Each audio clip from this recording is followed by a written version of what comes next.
Hello and welcome friends. Tally prime सीखने की series में मैं सूरज आपका स्वागत करता हूं और आज की ये वीडियो वापस से है टैली प्राइम को लेकर के। ठीक है, आइए समझते हैं डिटेल में चीजों को। ठीक है, तो सबसे पहले हम नई कंपनी से ही शुरुआत करेंगे और यहाँ से क्रिएट कंपनी पे चलेंगे और यहाँ पर क्रिएट कंपनी पे जैसे ही जाते हैं तो एक नई विंडो ओपन होती है। अब यहाँ पर ये विंडो देख सकते हैं, यहाँ पर shopping SHOPPING shopping India one, ये कंपनी का मान लीजिए कि नाम है। ठीक है, इंडिया वन होगा, इंडियन वन नहीं, इंडिया वन। ठीक है, तो ये हो गया और एंटर करेंगे। बाकी यहाँ पे लोकल एरिया का एड्रेस आता है तो ये एड्रेस मैंने डाला।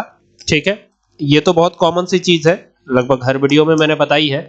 और यहाँ पे उत्तर प्रदेश आपके लोकल जो स्टेट है वो आ जाएगा और बाकी यहाँ पे लोकल एरिया का पिन कोड आ जाएगा। तो यहाँ पे लोकल एरिया का पिन कोड डाल दीजिएगा और यहाँ पर गलती मत करिएगा। देखिए यहाँ पर गलती करेंगे तो सबसे बड़ी समस्या यहाँ पर खड़ी हो जाती है। ठीक है, ये वापस से मैं डेट को लेकर के और दूसरा की कैपिटल को लेकर के वापस से ये वीडियो इसीलिए शूट करना पड़ा मुझे कि अभी भी ये दिक्कत आ रही है आपको। ठीक है, तो ध्यान से एक बार समझ लेंगे तो फिर दिक्कत खत्म हो जाएगी आपकी। अब देखिए यहाँ पर लिखा हुआ है फाइनेंशियल ईयर बिगिनिंग फ्रॉम, मतलब ये हुआ कि फाइनेंशियल ईयर आपका कब से शुरू हो रहा है। और यहाँ नीचे देखिएगा, नीचे आप ना आओ देखते हैं ना ताओ सीधा यहाँ पर 31 जो है मार्च की डेट डाल देते हैं। अगर आप ये गलती कर देंगे ना, ये गलती तो ये सुधारी नहीं जा सकती, ये ध्यान दीजिएगा। यहां पर अगर जीएसटी भी आपने इसमें एक्टिवेट कर दिया, ठीक है, ध्यान दीजिएगा, ये 2025 कर दिया। अब यहां पे देखिएगा 31/3/2025 जैसे ये हुआ तो काम यहीं से गड़बड़ हो जाएगा पूरा। ठीक है, क्योंकि ये काम शुरू होने की डेट है, आपके फाइनेंशियल ईयर खत्म होने की डेट नहीं है। फाइनेंशियल ईयर सिर्फ शुरू होने की डेट आपके जो है कंपनी क्रिएशन के टाइम दी गई होती है। ठीक है ना, तो यहां पर ये गलती कर देंगे तो पूरा गुड़गोबर हो जाएगा, एक भी आएगा नहीं। अब ये देखिए, ये मान लीजिए आपने कर दिया, उसके बाद से सीधा जीएसटी चालू करने वाली विंडो आ जाती है तो फिर आप जीएसटी चालू करने लगते हैं। तो ये बात ध्यान रखिएगा कि अगर ये सब गलती कर देंगे और जीएसटी में भी ये गलती कर देंगे तो फिर आपको कंपनी ही डिलीट करनी पड़ेगी। ठीक है ना, तो कंपनी डिलीट करने से अच्छा आप पहले से सावधान रहे, नहीं तो फिर आपको पूरा एंट्री दोबारा से करना पड़ेगा। पता नहीं कितनी एंट्रीज हैं, है ना। और देखिए अगर आप ऐसे करके कंट्रोल ए करके रिसीव करा के और सीधा यहां आ भी जाएंगे और जैसे देखिए F2 करेंगे। अब 1/4/2025 है, 1/4/2025 तो रखना नहीं है, 1/4/2024 रखना है हमें। अब ये 24 करेंगे तो ये कितना भी आप प्रयास कर लें ये एक्सेप्ट होगा ही नहीं। ठीक है ना, यहां पर देखिए बाहर आ गए इसके बटन प्रेस करके। अब आप सोचेंगे कि Alt F2 कर ले, तो Alt F2 भी करने का कोई फायदा नहीं है मेरे भाई, क्योंकि आपने डेट ही गलत डाल दिया काम शुरू होने का। कितना भी आप कोशिश कर ले, फिर F2 करेंगे, फिर यहाँ 2025 करने की कोशिश करेंगे तो वो अब एबव बताएगा। इसके पहले जैसे मान लीजिए 1 अप्रैल और 2024 रहेगा तो ये बिलो बताएगा। देखिए ये बिलो बता रहा है, date can not be below the financial year. और अगर आपने यहाँ 1/4/2025 कर दिया तो ये अबव बताएगा। अब देखिए ये कह रहा है date can not be above the financial year.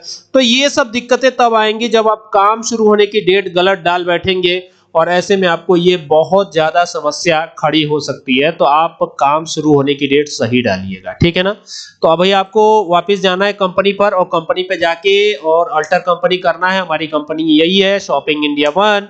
Enter करिए और यहाँ पर एंटर करते हुए आ जाइएगा, इसको सही कर लीजिएगा। ये ध्यान रखिएगा कि कहीं जीएसटी भी इसी डेट से मत चालू कर दीजिएगा, नहीं तो सब गलत हो जाएगा। ठीक है ना, तो यहाँ पे 1 अप्रैल की ही डेट रहेगी काम शुरू होने की भी। अगर आप चाहे तो 2 मई, 5 मई, 10 मई या कुछ और भी डेट डाल सकते हैं।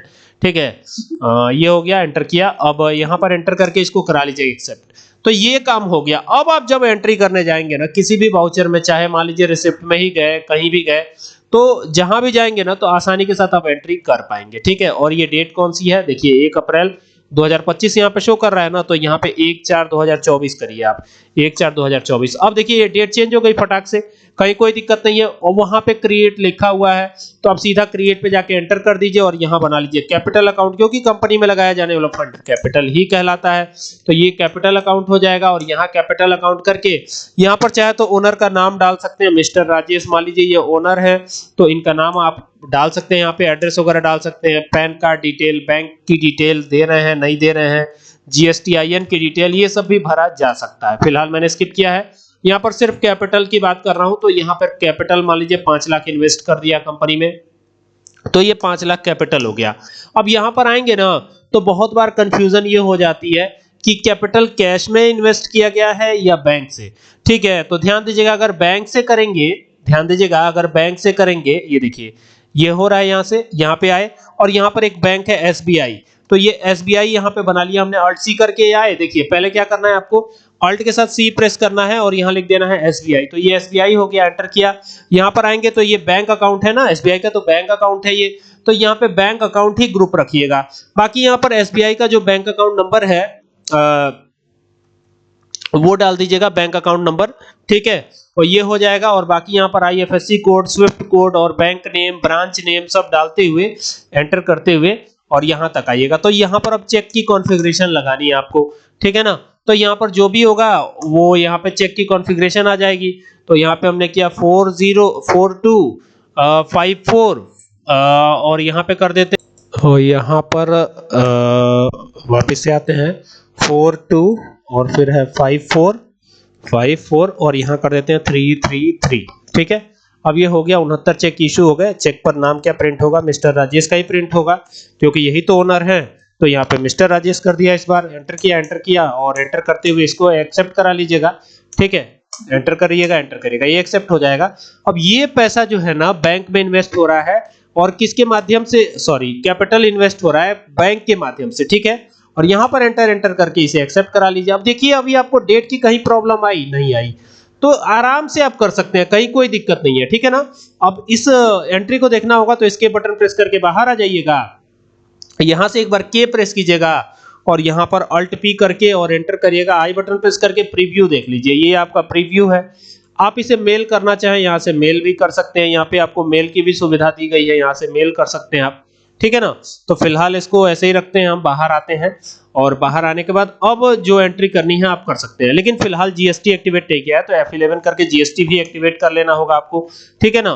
तो यहाँ से जीएसटी एक्टिवेट करेगा। एक्टिवेशन के समय थोड़ी सी सावधानी बरतनी होती है, ठीक है। यहाँ पे 3 ऑप्शन है, तो फिलहाल हमें रेगुलर रखना है और यहाँ पर आपका GSTIN जो होता है वो आता है, ठीक है। तो यहाँ पे GSTIN डालते हुए आ जाइएगा नीचे, और GSTIN किसने फाइल किया, तो राजेश जी ने फाइल किया है, जिसने भी फाइल किया हो यहाँ पे डाल दीजिएगा नाम और यहाँ पर DSC इस बार, और एंटर करके इसको करा लीजिएगा एक्सेप्ट और इस ऑप्शन को भी यस कर लीजिएगा। ये तो मैं लगभग हर बार बताता हूँ कि इस ऑप्शन को यस क्यों करना है, ठीक है। तो ये हो जाएगा और एंटर करिएगा और यहाँ पर एंटर करके स्पेसिफाई करिएगा डिटेल को, टैक्सेबल रखिएगा और यहाँ पर जो है हम 18% का टैक्स लगा देते हैं बाय डिफॉल्ट क्वांटिटी के बेस पर। सेस रेट नहीं लगा रहे हैं, सेस नहीं लगेगा इसमें। बाकी यहाँ पर डिटेल को एंटर करके आप एक्सेप्ट करा सकते हैं, कहीं कोई दिक्कत नहीं है, आराम से ये एक्सेप्ट भी हो जाएगा। हो गया। अब देखिए अब ये काम हो गया, ठीक है। प्रैक्टिकल, देखिए प्रैक्टिकल नॉलेज होना बहुत बहुत जरूरी है, ठीक है ना। अभी आपको कहीं भी डेट चेंज की दिक्कत आई नहीं आई, ठीक है। तो जब भी आप सही से काम करेंगे ना तो आपको डेट चेंज वाली दिक्कत कभी आएगी ही नहीं टैली में, याद रखिएगा, ठीक है। उम्मीद करता हूं कि आपको बात ये समझ में आई होगी कि यहाँ पर कैसे कार्य करना है। और अगर आपको ये वीडियो पसंद आए तो इसको शेयर जरूर कीजिएगा और साथ ही साथ कोई सवाल हो टैली से रिलेटेड या किसी अनदर टॉपिक से भी रिलेटेड तो कमेंट करके जरूर पूछिएगा, मैं जल्द से जल्द उत्तर देने की कोशिश